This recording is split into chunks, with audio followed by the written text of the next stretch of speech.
she tweeted this morning announcing that she was placing herself in quarantine. In fact, that quarantine will last until tomorrow, the end of business, because she was in contact last Tuesday when she travelled to Lisbon with someone who tested positive for the coronavirus. La présidente a elle-même été testée négative jeudi lors d'un test de routine qu'elle effectue 2 fois par semaine et elle a fait de nouveau un test ce matin. Nous attendons les résultats avant la fin de la journée.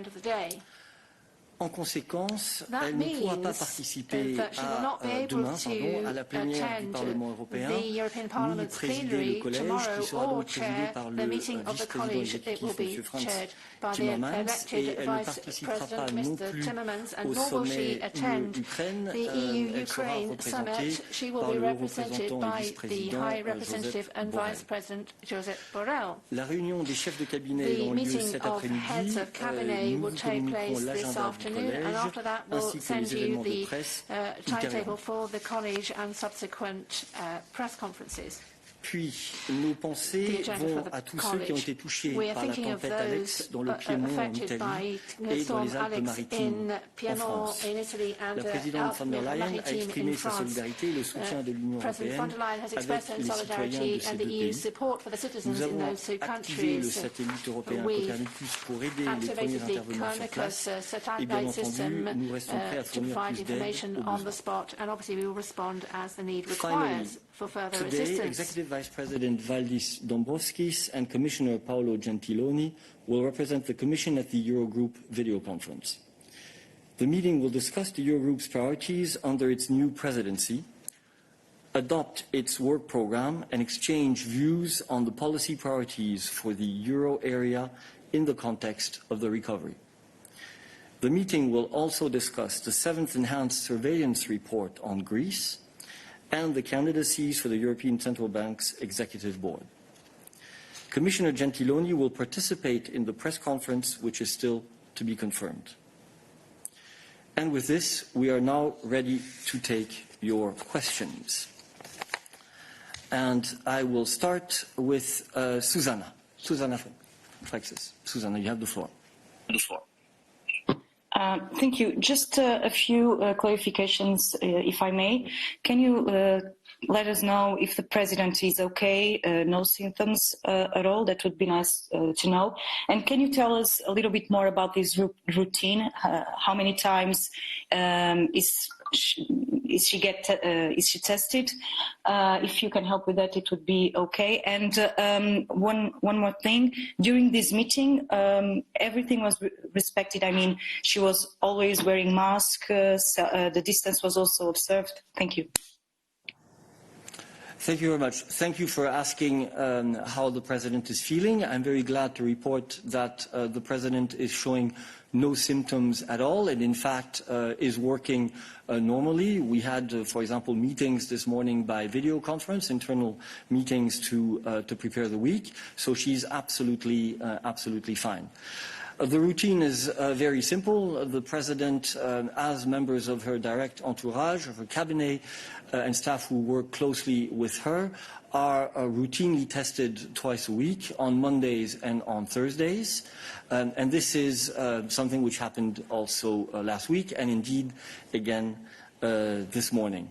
Of course, the meetings which took place in Portugal were organized with the Portuguese authorities in such a way that all the social distancing measures could be applied. So I don't think that there is anything out of the ordinary here in this context, but of course the regulations being what they are, and rightly so, the President is respecting them and self-isolating until 7 days after the contact which he had, which was on Tuesday last week. Are there other questions on this issue, please? So I would ask you to only keep your hand raised if it is on this issue. Odile, je vois que tu as ta main levée. Non, tu as enlevé ta main. Athanasios. Thanks very much. Bonjour. So, is the president still traveling on Wednesday to Thessaloniki to receive this award, or is he going to receive it in a digital form? Thanks.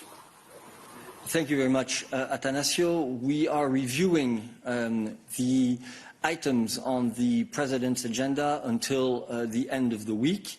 To take into account, of course, the fact that for the moment we are expecting the result of her second test, but also all of the elements that need to be taken into consideration to ensure that she can carry out all of her essential functions as best as possible. So this is something that is under review at the moment and on which we will communicate once decisions are taken. All right, I see that Hans has a question. Hans, you have the floor.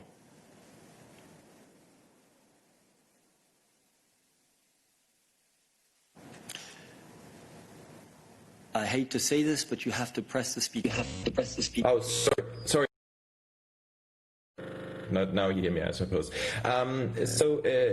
Just to ask in the context of this potential coronavirus infection, do you still think that the Commission's president's trip to Portugal was essential, and also this trip to Greece for picking up an award is actually essential travel, given that the Commission guidelines at the moment say that, for example, staff is not moving from phase 1 to phase 2 of restrictions lifting, and only essential travel should be done? Thank you. Thank you very much, Hans. Well, I think that you have to bear in mind that there is probably a distinction to be made between what is essential for a member of staff of the Commission and for the President of the European Commission. And as we have said consistently, it is up to the members of the College to decide. Inherent to the nature of the job of the President of the Commission is a political dialogue with the leaders of member states on different issues. It's contacts also with stakeholders, with the public at large, with the media, etc., etc. So we're not, with hindsight, going to look again at whether the trip was essential or not. You can go on an essential trip and still meet somebody who tests positive for COVID. But of course, it is clear that we have to take maximum precautions and take into account the risks that traveling entail. And this is what the President has done and will continue to do, and decisions will be taken on a case-by-case basis. You have a follow-up, I believe. Go ahead. Yes, just can you describe what was actually essential? I mean, she made this decision that this trip is essential. Can you clarify a bit more why this was really deemed essential? Thank you. I mean, giving also in the context that she was meeting all the heads of states just a few days afterwards, so there was always the risk, of course, as supposed to be, was calculated in when she made the decision. Hans, I appreciate your question very much, but I had a conversation about this with David from the same publication, who published an article with the explanation that I gave on this last week, and I have absolutely nothing to add to what I said at the time.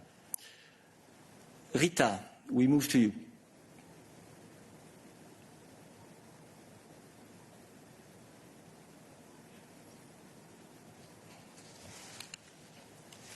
Rita, you have the floor. Press speak. Hello? Yes, we hear you. Can you hear me? We hear you. Okay. Thank you, Eric. A couple of questions. You just mentioned the routine of testing that the President goes through every week. So is it fair to assume that she was tested the Monday she traveled to Portugal, and then immediately after, so the Thursday after she got back? And another question is, was the President informed on yesterday, so Sunday, right? And was any other member of her cabinet that has been to Portugal been subjected to the same quarantine or exposure risk as the President herself? And lastly, she went to the European Council meeting. So are any measures being now undertaken for the rest of the leaders and other people that were in contact with the president on that meeting? Thank you. Thank you very much, Rita. Thank you very much, Rita. If I can ask you to switch off the mic. Yeah, very good. Your assessment is not only fair, but it's also accurate. She was indeed tested on the Monday before leaving for Portugal, and on Thursday after having come back, as per the usual practice. Yes, indeed, she was accompanied during her trip by certain members of her cabinet who underwent the same routine and are now isolating in the same manner, obviously. As to the European Council, now it's extremely important to stress that the President was only informed late yesterday evening by our contacts in Portugal about the case of this person who has contracted or has been tested positive for COVID-19. Therefore, when she attended the European Council, she had a negative result from her test on Thursday morning and could not know that she had had this contact. And of course, we are informing the permanent representations and the leaders, basically, to inform them of the situation so that any precautionary measures that would need to be taken are taken by them. But just to remind you, the President herself has tested negative and shows absolutely no symptoms at this point in time. You have a follow-up, I understand. Yes, it's just a quick one. Is the President confident that the Portuguese authorities' measures while she was in Lisbon were all adequate? Thank you. Yes, she is. Mose, you have a question.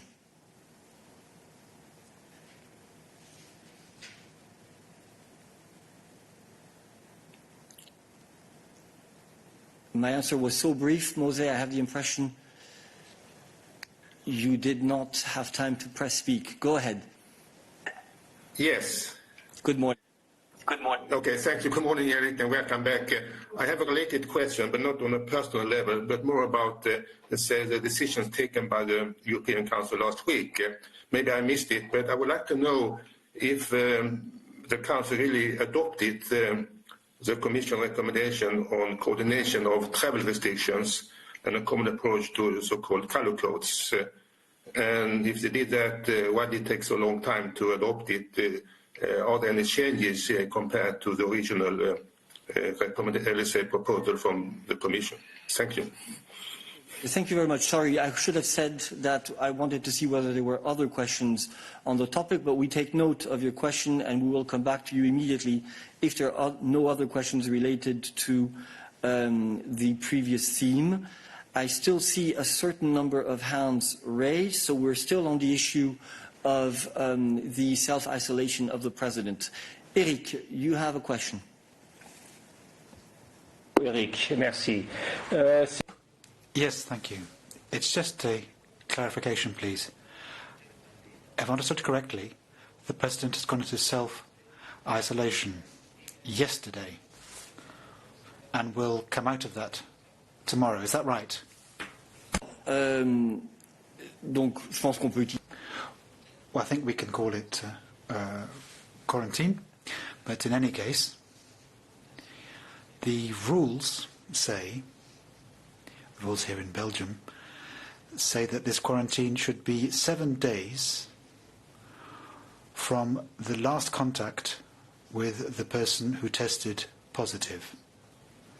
Now, that took place on Tuesday, but the President was only informed of that person's test result very late last night.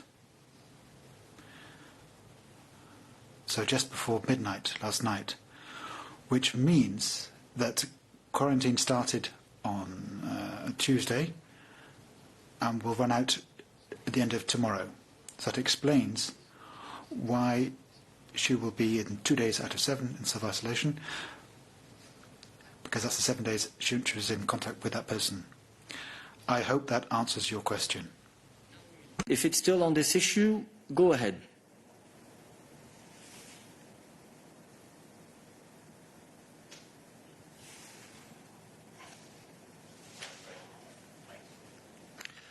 You seem to have an issue with your mic source, I am told.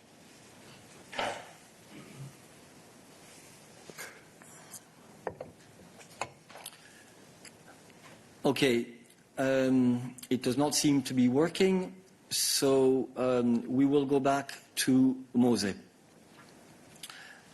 Hold on. Before you take the floor, Mose, I now have a question in writing. Can you tell us how many employees of the Commission are now in quarantine and have tested positive in the last month? I'm not sure we can give you exactly that detail, but I call Balázs to the podium to give you the information we can on the state of play in Commission services.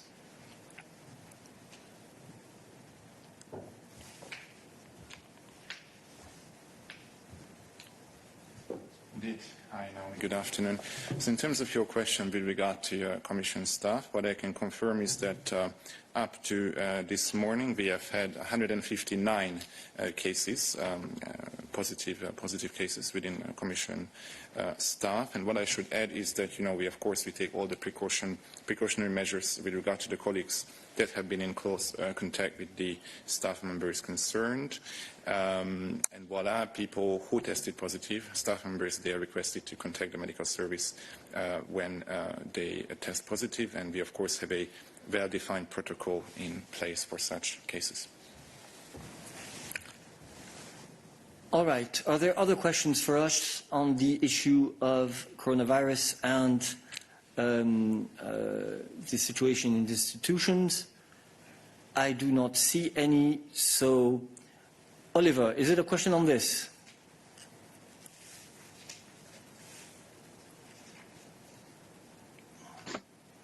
Hello, hi. Sorry for being late. Just briefly, it's maybe less a question, but maybe more of a suggestion. Do you think it would be a good idea if the Commission promoted the Belgian tracing app a bit more actively? I haven't seen any sort of promotion you're making in or around the Commission services, and it might be maybe a good idea to get a better idea of whether you're in contact with somebody who's tested positive or not. Thank you. Do you mean promoting it within Commission services, Oliver?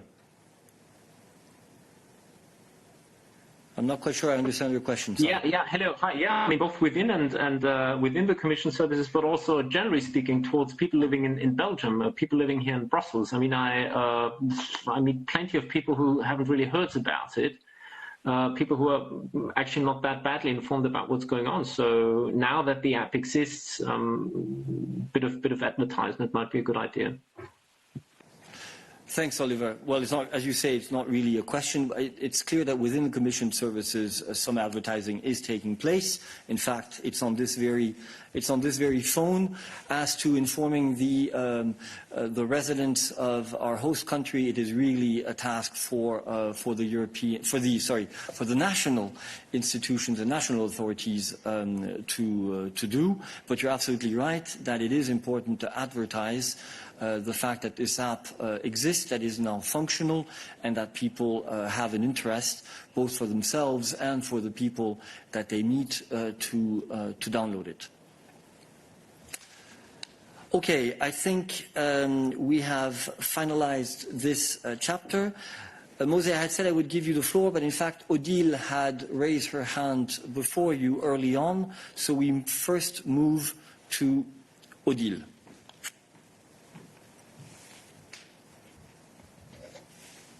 Odile, tu as la parole, vas-y.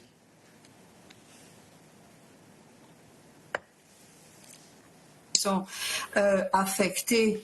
On n'a pas entendu le début de ta question. Odile, nous n'avons pas entendu le début de ta question.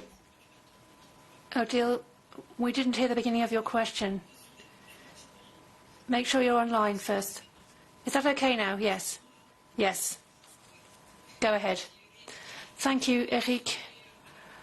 All the best to the President and also to those who are affected in the Commission. On Saturday at the European Parliament, the second anniversary of the assassination of the Saudi journalist Jamal Khashoggi was commemorated. A number of MEPs, including the Vice President of the European Parliament delegation to the Arabian Peninsula, asked the Commission President and the President of the Council not to visit the G20 in Riyadh on the 20th and 21st of November. They should be replaced by officials, not this time for health reasons, but because the aim is to send a strong message to Saudi Arabia on the part of European leaders. We should point out to them that one cannot flout fundamental rights and respect for human rights and the rule of law by having some kind of parody of justice. So my question is this: what do you think of this proposal that high-level officials should be sent to the G20?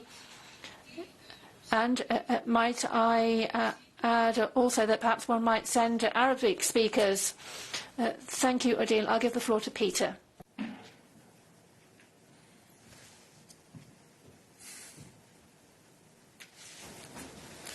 Merci, Odile. Thank you, Odile. Good afternoon. You know that in our dialogue with partners, including Saudi Arabia, we discuss everything that comes up on our agenda, including human rights. The Human Representative had a meeting with the Saudi Arabian Foreign Affairs Minister last week, and on that occasion, the situation with respect to human rights was also mentioned. There are regular discussions with Saudi Arabia on these issues, and we're very clear as to what our positions and principles are in that area, and we always seek to foster dialogue in that area. Thank you, Peter. Alors, restons sur le... Let's stay with foreign affairs. Are there any other questions for Peter today? Athanasios. Thanks very much. My question is, do you have any comment on the news that the drilling vessel Yavuz is leaving the exclusive economic zone of Cyprus and that Urut's race allegedly returns to the disputed area in the Eastern Mediterranean? Thanks. Thank you, Athanasios. Yes, very briefly, I can say that the departure of the Yavuz vessel constitutes another welcome step towards de-escalation in the Eastern Mediterranean, and we hope to see similar and further moves in this direction, as was outlined and discussed by the leaders at the Council last week. Thank you. Are there other questions on the Eastern Mediterranean for Peter? I do not see any, so any other issues related to foreign affairs today? Eric. Peter, just one question. Will the EU step up its efforts for peace or ending of war between Armenia and Azerbaijan? And if so, when and what will happen in the next hours or days? Thank you. Thank you. Indeed, it's happening. Actually, High Representative had a second set of phone calls with foreign ministers of Armenia and Azerbaijan over the weekend. This feeds into his initial round of phone calls with both foreign ministers at the start of this recent confrontation. He had a phone call with the Russian Foreign Minister Lavrov, Turkish Foreign Minister Mevlut Çavuşoğlu last week, also discussing these issues, this confrontation, which is very worrying. This escalation is very worrying because of the serious risks it poses for the regional stability, and the EU was very clear in our calls from various levels, including the top level by the leaders at the Council last week, that the fighting needs to stop immediately and both sides have to re-engage in talks without precondition in the framework of the OEC Minsk Group co-chairs efforts to solve the issue of Nagorno-Karabakh. So we keep calling on immediate ceasefire, immediate stop, halt in the confrontations, engagement in dialogue, solving this issue behind the negotiating table. Because, and this is the message HRVP is conveying in his interaction with the partners, there's no military solution to this. And we are, of course, supporting the colleagues from the OSCE Minsk group, the co-chairs, that it contains United States, France and Russia, who are dealing with the issue of Nagorno-Karabakh over time, and we support strongly their efforts because this is the internationally recognized platform to solve the Nagorno-Karabakh issue. And the activities, of course, the diplomatic activities continue on various levels. Here in Brussels, the member states are continuing their discussions on the topic. You've seen the Security Council of the UN, where several of the EU member states are representing, discussing this issue as well. So the whole international community is very much engaged to put a halt to this fighting and to put halt and to stop the senseless loss of life and the destruction which is being inflicted on both sides. Eric, je crois que tu as un follow-up. Eric, I think you have a follow-up. Just one follow-up. Is Mr. Borrell planning to travel to the region in order to mediate on the ground, as, for example, Mr. Sarkozy did back in 2008 when there was the last war on the Caucasus? Thank you. In general, HRVP, the High Representative, is always happy and ready to travel whenever his services might be needed. But in this particular case, as I said, the EU is strongly supporting, in the first place, the activities of the OSCE Minsk Group coaches, because this is the platform, internationally set up platform and internationally recognized platform to deal with the Nagorno-Karabakh issue. So this is the main platform, and we are putting our full support into activities of the co-chairs, because these are the partners who are dealing with this issue, and this is the platform we see as the most appropriate to take this forward. Thank you. Are there other questions on the conflict in Nagorno-Karabakh for Peter? I see, Augustine, you have your hand raised. Please go ahead if it's on this issue. It is for Peter, but not on Nagorno-Karabakh. A second, let's finish Nagorno-Karabakh first, please. Christian, question sur le conflit dans le Caucase.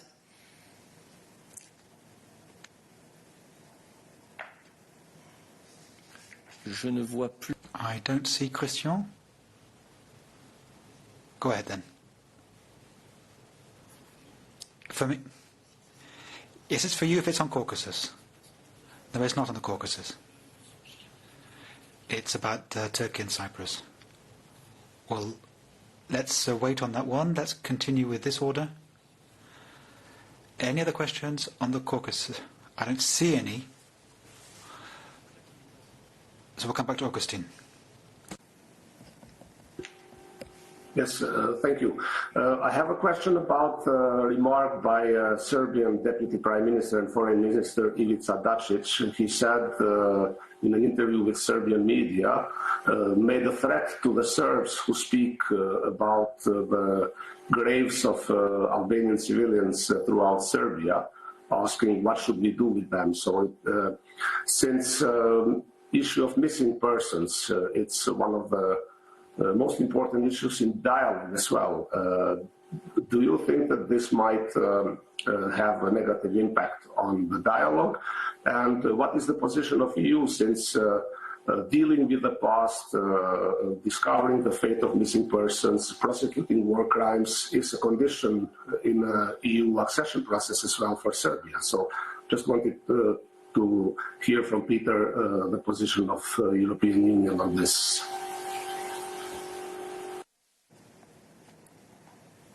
Thank you, Augustine.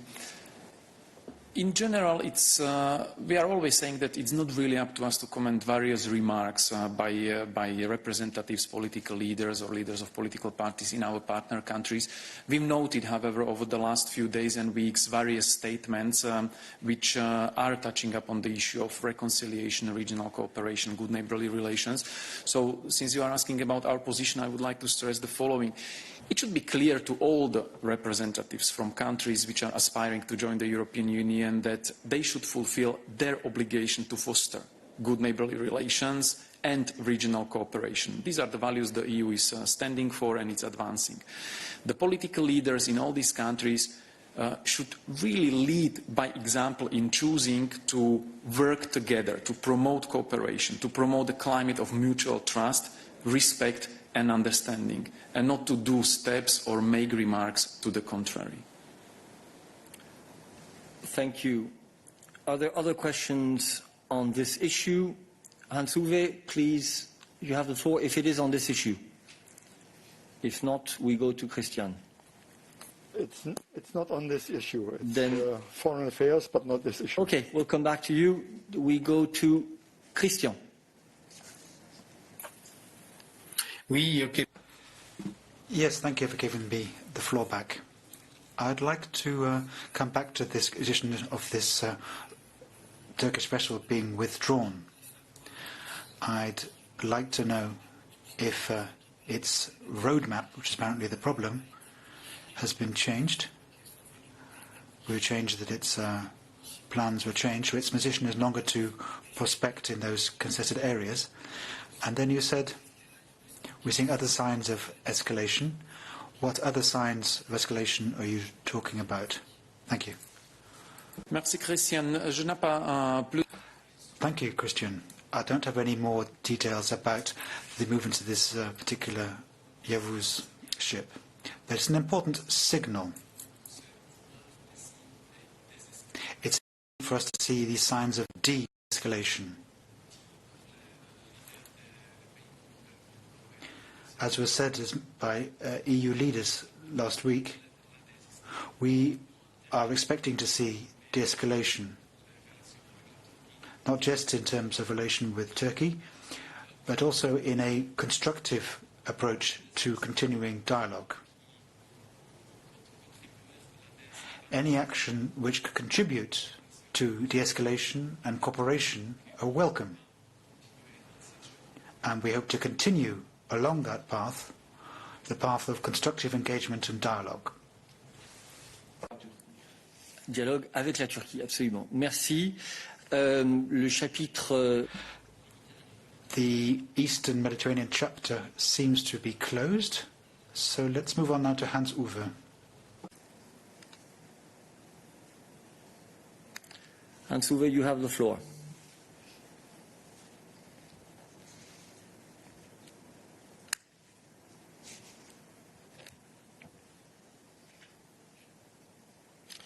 We seem to have lost you, so in the meantime we will go to Gregory Sigalov, but I understand Gregory has issues with his mic today, so I will read out his question.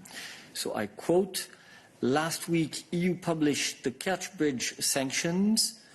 What exactly the sanctions are and why did it take so long to take the decision?" Thank you. On the second part of the question, we never comment on the procedures within the Council. I mean, the adoption is proceeding whenever the Member States agree, so when there is a unanimity in the Member States decision making. So the sanctions are adopted whenever they are agreed upon. And on the first part, the Council decided to list 2 individuals and 4 entities to the list of those individuals and entities which are subject to restrictive measures in respect of actions which are undermining or threatening the territorial integrity and sovereignty and independence of Ukraine. This is in light of their role which they played in the construction of the Kerch Bridge and railway tracks, which are linking Russia to the illegally annexed territory of Ukraine, meaning peninsula of Crimea, via the Kerch Strait. So these sanctions are for those individuals and entities involved in this construction and involve travel ban and asset freeze, and also involve the obligation for EU citizens and companies not to provide these sanctioned subjects and entities any funds, making any funds available to them. The construction of the railway bridge at Kerch was subject of several statements by the European Union. We condemned it repeatedly because we see this as a further step towards forced integration of the illegally annexed Crimea with Russia and a further violation of Ukraine's sovereignty and territorial integrity. Thank you very much. I see no other hand raised at the moment. I go back to Hans-Uwe. Hans-Uwe seems to have disconnected. So, Hans-Uwe, there you are. Hello? Hans-Uwe, there you are. Sorry, I got a technical problem. I have two questions on foreign affairs. Today and tomorrow, NATO section is traveling to Turkey and to Greece. My question is, has that been coordinated to any sort, to any dimension within the EU or counterparts? Is there a sort of relationship? And is he also representing EU as in its widest affairs? And the second question is concerning Belarus. We have seen the demand to reduce the diplomatic representations of some EU partners. How are you dealing with this subject? I have seen the reaction by the High Representative. However, what are your considerations? How to deal with it? Thank you for the questions. Thank you. On the first question, NATO and EU are two different organizations, so they have their own agendas, their own ways of working, their own timetables for travels of their highest representatives. But of course we have exchanges, and we exchange each other on whatever we are doing, especially when it concerns areas of such importance as the situation in the Eastern Mediterranean. You know that NATO launched the exploratory talk, or at the platform of the NATO, the exploratory talks between Greece and Turkey have started recently, because both countries are member states of the NATO. So it is important to exchange on this, to have regular debriefs, but in terms of travels or visits, this is completely competence of the representative of each organization to organize them as they see fit. But coordination is very important, and this is what is going on between the EU and NATO on regular basis, not only in this domain. On the second thing, on Belarus, and the demands by the Belarusian authorities to some member states to scale down their diplomatic representation. The High Representative Josep Borrell issued a statement on this yesterday, saying that this is totally unfounded and lacks any logic, because it would just lead to further isolation of the authorities in Belarus, which are anyway losing credibility by the way how they are handling the crisis, how they are continuing the unacceptable repression of their own population, and how are they refusing to engage in a nationwide inclusive dialogue to try to find ways out. What we are doing on Friday, you have seen the adoption of first round of the sanctions against those who are responsible for the electoral fraud in Belarus and for the unacceptable repression against Belarusian people. The EU is doing the overall review of EU-Belarus relations. We are developing ways how to help even more Belarusian civil society and population. So we are engaged on wide fronts, and at the same time we are appealing, urging the authorities to stop what is going on and to engage in the dialogue to try to find solution. Cutting off communication channels, such as demands to reduce the diplomatic presence of some member states, or removing the accreditation from foreign journalists, this leads only to further isolation and impedes the possibility to have a proper dialogue and proper solutions for the crisis that needs to be tackled urgently for the sake of Belarusian people. Okay, thank you very much. I see no further hand raised on foreign affairs issues, so thank you, Peter. Before I go back to Mose for his question, let me correct a part of the statement which I made in response to one of the earlier questions on the president's self-isolation. I was talking about members of her immediate entourage. In fact, that information is corrected. There is no member of immediate entourage who is in self-isolation at this point in time for reasons related to the trip to Portugal. That was a misunderstanding on my side, so I wanted to correct that immediately. That being done, I now go back to Mose for his question. Okay, thank you, Eric.